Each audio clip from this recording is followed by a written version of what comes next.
And what this hyperplane is your decision boundary, your decision rule.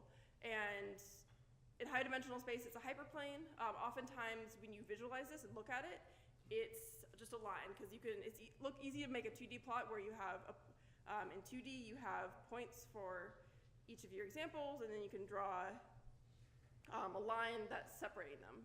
But keep in mind that when you see these diagrams, what's actually happening is oftentimes your features are actually going to be pretty high dimensional, maybe even just zeros and ones, in which case your examples are on a hypercube or in very high dimensional space, and your decision boundary is a hyperplane in this high dimensional space.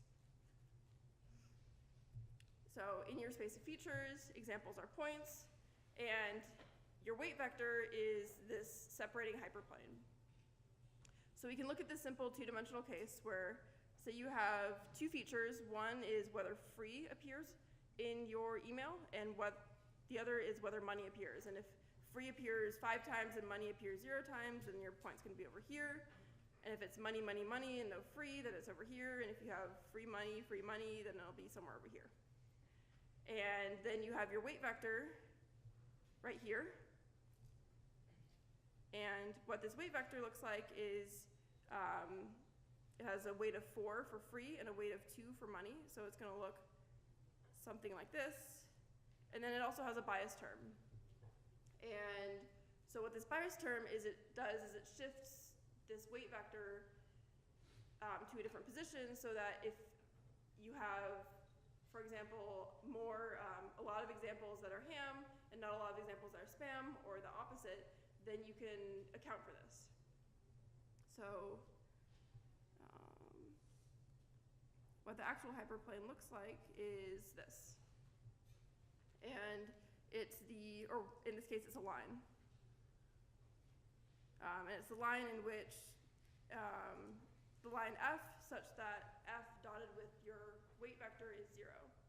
So all your points on this side of the line are going to be classified as spam, and all your points on this side of the line are going to be classified by this classifier as ham. So any questions on this setup before we move on to learning? Yes? So how do you classify points that are on the line, or the dot product 0? Yeah, so that just depends on your tie-breaking scheme. You can just arbitrarily pick it to be spam, or arbitrarily pick the other way, as long as you make one decision to tie-break. Yes? What does the bias in the weight vector get multiplied by? The bias in this case will get multiplied by 1. So you will have a feature vector where your first feature is always 1, regardless of the example. And that's called your bias feature. And then all your other features, your second feature will be the number of times free appears. The third feature will be the number of times money appears. Yes? So how do you get the y-intercept of the line you drew there? Because the slope was determined by the weight vector, but how do you get the y-intercept?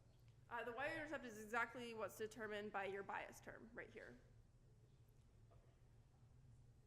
And it actually turns out that the y-intercept is the negative of the bias, because based on the way the math turns out. Yes? Could you repeat exactly what the bias term is?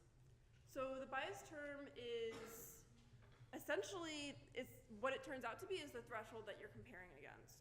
And for all of your feature vectors, you're going to have one feature that's just a constant, like 1, and then that feature will be multiplied by the bias. And this is essentially what the y-intercept is of your decision boundary. And so instead of having your decision boundary always go through the origin, because if you didn't have a bias vector, it would always go through the origin, that having a bias makes it such that you can move this decision boundary and you can shift it rather than just changing the angle. And this way, you can make it such that your data might have, to model like data in which a decision boundary that goes through the origin isn't optimal. So in this example, though, so it should actually be at if it was actually corresponding, it would be at 3, because it looks like the y-intercept there is at 1.5. Oh, yeah. So yeah, the y, it should be 3.